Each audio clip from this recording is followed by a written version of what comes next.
laban. Suriin mo, makinig ka sa saksi ni Jehovah, makinig ka sa Katoliko, makinig ka sa Protestante. Tapos, huwag mong kalimutan, makinig ka rin sa akin. No? Utos ng Diyos yun. Sa unang Juan 4:1, sabi ganito, Mga minamahal, huwag kayong magsipaniwala sa bawat espiritu, kundi inyong subukin ang mga espiritu kung sila'y sa Diyos, sapagkat maraming nagsilitaw na mga bulaang propeta sa sanglibutan. ayun, sabi ng Biblia, huwag kayong maniniwala sa bawat espiritu. Huwag ka agad maniniwala. Subukin ninyo ang mga espiritu. Dahil maraming lumitaw na mga bulaang propeta sa sanlibutan. Lagay mo sa sibuhan. Mga hinigugma, dili ninyo pagtuhuan ang tanan nga espiritu. Kundi sulayan ninyo ang mga espiritu kung iaba kini sa Dios. Kay daghang bakakon nga mga manalagna nga nanungha sa kalibutan. Sabi ng Biblia, no? Maraming manluloko ngayon. Kaya bago ka maniwala, suriin mo muna. Try the spirits if they are of God. Utos yan, hindi lang ng isang apostol ang nagsulat. Basahin pa natin kay San Pablo sa 5:21 ng Tesalonica. Subukin ninyo ang lahat ng mga bagay. Ingatan ninyo ang mabuti. Layuan ninyo ang bawat anyo ng masama. Maliwanag, ano kapatid? Subukin nyo lahat ng bagay para makita mo yung mabuti. Tapos, lalayo ka doon sa masama.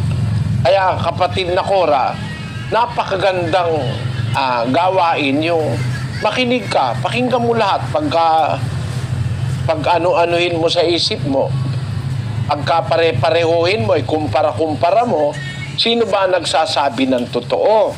Basahin natin ang 7 ng Ecclesiastes 27. Narito, ito'y aking nasumpungan, sabi ng mangangaral, na iniaagapay ang isang bagay sa iba upang matagpuan ang kadahilanan. Iaagapay mo. Parang halimbawa, lalabang ka sa Miss Universe, kapatid na Cora, no? Itatabi ka nila sa ibang babae.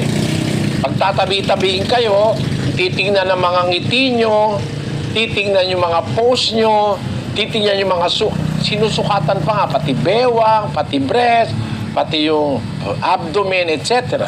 Pinagkukumpa-kumpara kung sino talaga yung papasa sa standard ng judges. Yun ang tatanghaling Miss Universe. Kagaya ni Pia, kababayan natin.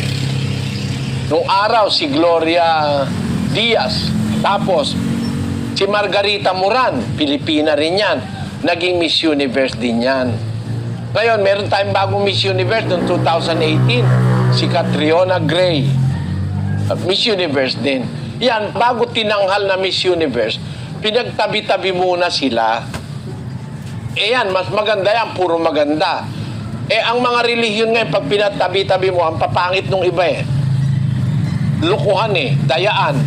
May mga relihiyon na kampi-kampi, ang papangit Pero kahit na pangit, kasi naman ako pangit din naman ang itsura ko pero yung aral ko sa Biblia yon.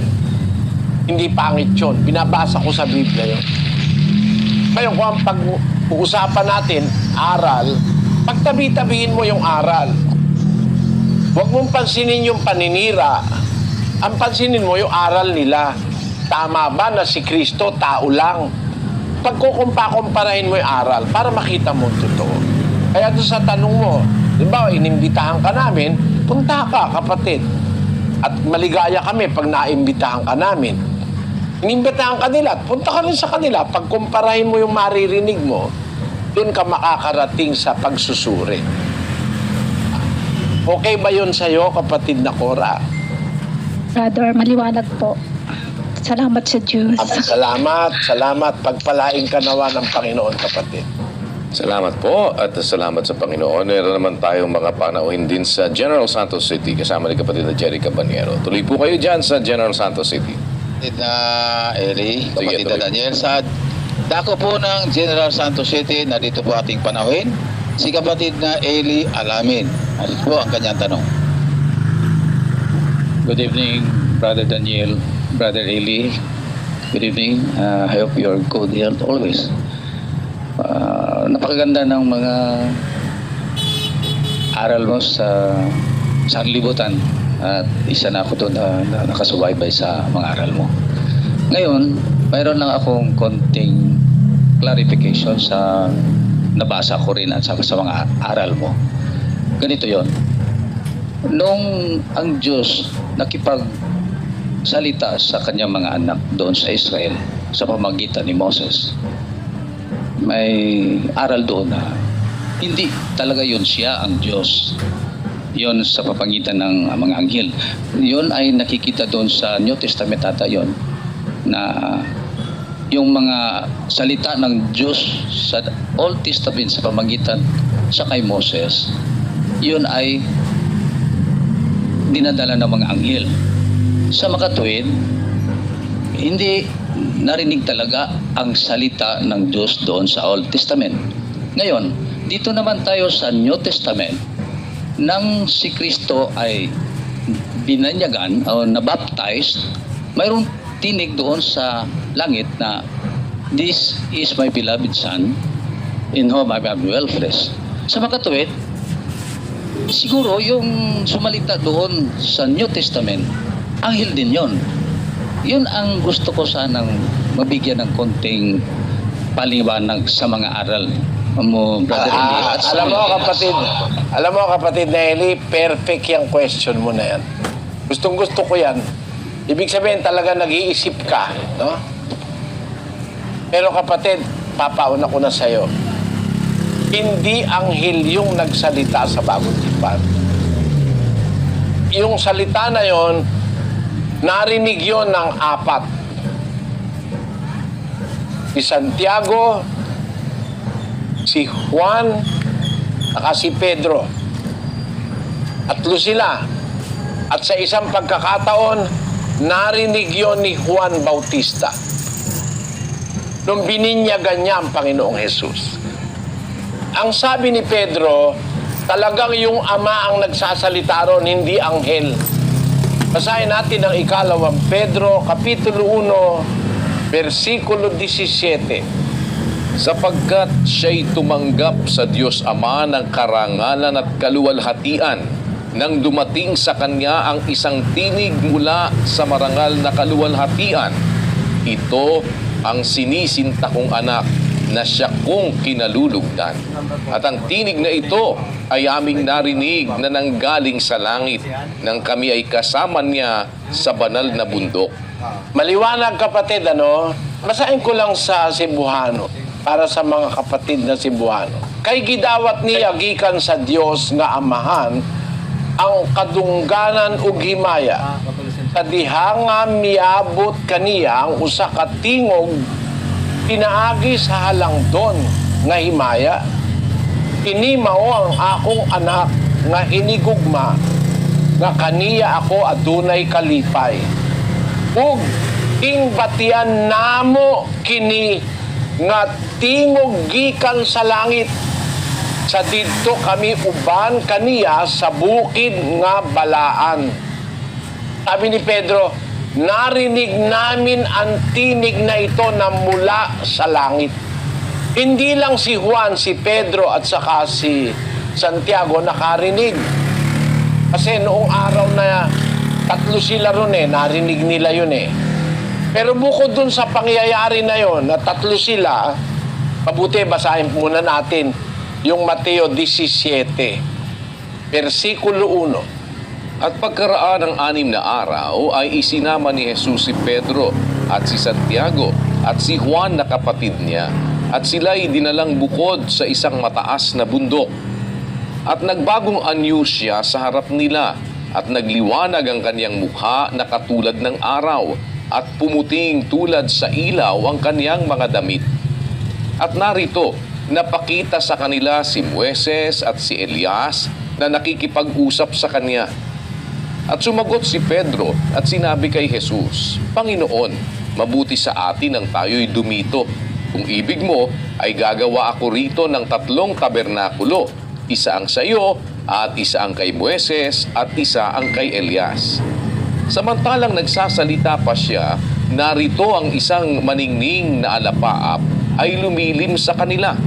At narito ang isang tinig na mula sa alapaap na nagsasabi, ito ang sinisinta kong anak na siya kong kinalulugdan, siya ang inyong pakinggan. At nang marinig ito ng mga alagad, ay nangasubasub sila at lubhang nangatakot. Mga kapatid, pag ang anghel ang nagsasalita, hindi nasusubasub ang tao.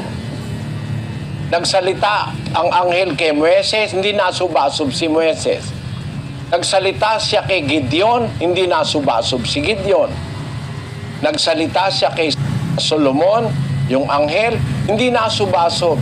Pero ito, yung 3 apostol, nasubasub lahat. Narinig nila mula sa langit.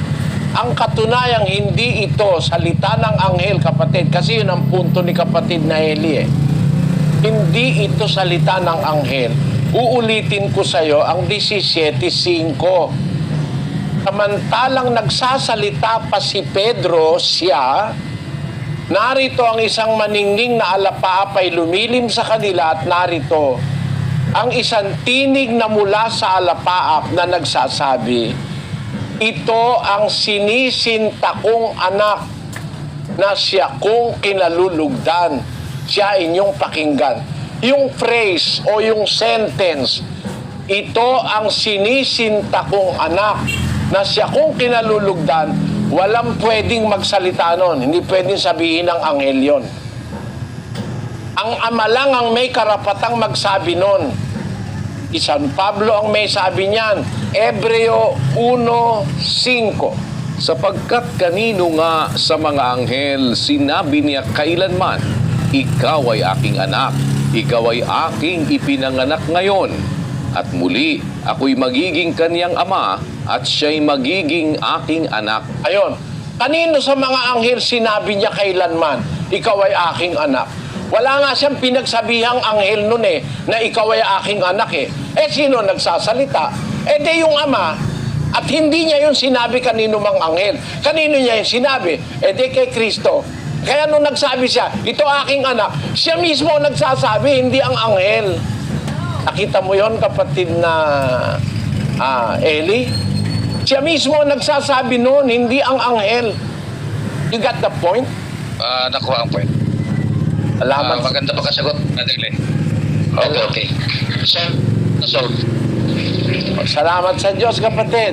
Sa Diyos ang kapurihan para sa bagay na yan. Kasi, hindi niya sasabihin, hindi pwedeng ang anghel ang magsabi nun Walang ibang magsasabi nun kundi ang ama. At walang ibang pinagsabihan nun kundi yung anak. Gusto mo, bibigyan pa kita ng isang talata. 5:4, 5 ng Hebreo. At sino man ay hindi tumatanggap sa kanyang sarili ng karangalang ito, liban na kung tawagin siya ng Diyos na gaya ni Aaron. Gayon din si Kristo man ay hindi nagmapuri sa kanyang sarili upang maging dakilang saserdote, kundi yaong sa kanya ay nagsabi, ikaw ay aking anak, ikaw ay aking naging anak ngayon. Yun, maliwanag, Hindi nagmapuri si Kristo sa ganang kanyang sarili upang maging dakila siyang saserdote, kundi yaong